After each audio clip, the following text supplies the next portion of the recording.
हगवणे प्रकरणामध्ये आत्तापर्यंत सासरा राजेंद्र, नवरा शशांक, दीर सुशील, नणंद करिश्मा, सासू लता हगवणे या लोकांना अटक झालेली आहे. मात्र अजूनही एक अटक राहिलेली आहे. शस्त्राचा धाक दाखवत ज्याने वैष्णवीच्या कुटुंबियांपासून हिरावून घेतलं आणि 5 ते 6 दिवस ते बाळ गायब करण्याचा प्रयत्न केला, त्या निलेश चव्हाणला अद्यापही अटक झालेली नाही. ती अटक होणं गरजेचं आहे. आणि या सगळ्या निमित्ताने ज्या बातम्या सतत वृत्तवाहिन्यांवर दाखवल्या जात आहेत, की कालपासून मुख्यमंत्री, उपमुख्यमंत्री ॲक्शन मोडवर, पोलीस प्रशासन ॲक्शन मोडवर, तर हे असं हंगामी ॲक्शन मोडवर येऊन उपयोग नाही. हा सीझनल ॲक्शन मोड काही कामाचा नाही. तुम्ही जर 24/7 ॲक्शन मोडवर असतात, तर कदाचित अशा घटनाच घडल्या नसत्या.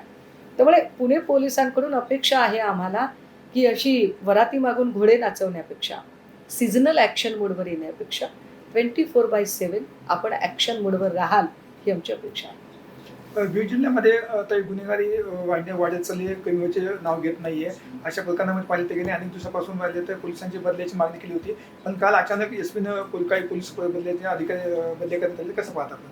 नाही, बीड जिल्ह्यातल्या ज्या काही अधिकाऱ्यांच्या बदल्या झाल्यात, खरं तर बीड जिल्ह्यामध्ये पोलिसांचा खांदेपालट व्हावा ही मागणी अनेकांची होती आणि त्यापैकी मी सुद्धा एक आहे.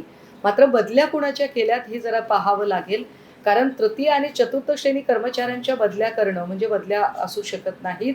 मुळात पोलीस स्टेशन ज्याच्या ताब्यात असतं ते डिसिजन मेकर असणारे पोलीस निरीक्षक, पोलीस उपनिरीक्षक, सहाय्यक पोलीस निरीक्षक यांच्या बदल्या किती झालेल्या आहेत, हा खरा महत्त्वाचा मुद्दा आहे.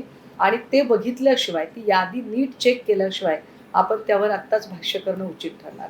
हगवणे प्रकरणामध्ये आत्तापर्यंत सासरा राजेंद्र, नवरा शशांक, दीर सुशील, नणंद करिश्मा, सासू लता हगवणे या लोकांना अटक झालेली आहे.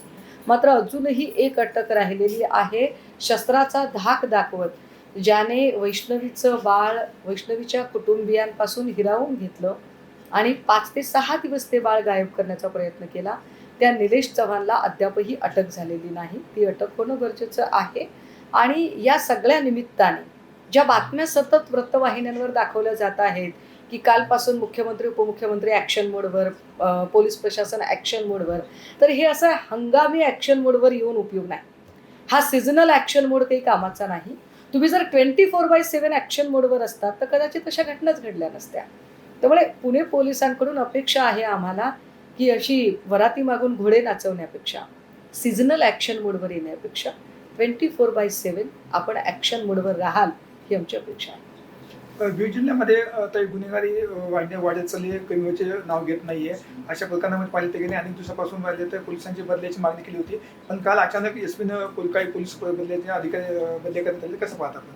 नाही, बीड जिल्ह्यातल्या ज्या काही अधिकाऱ्यांच्या बदल्या झाल्यात, खरं तर बीड जिल्ह्यामध्ये पोलिसांचा खांदेपालट व्हावा ही मागणी अनेकांची होती आणि त्यापैकी मी सुद्धा एक आहे.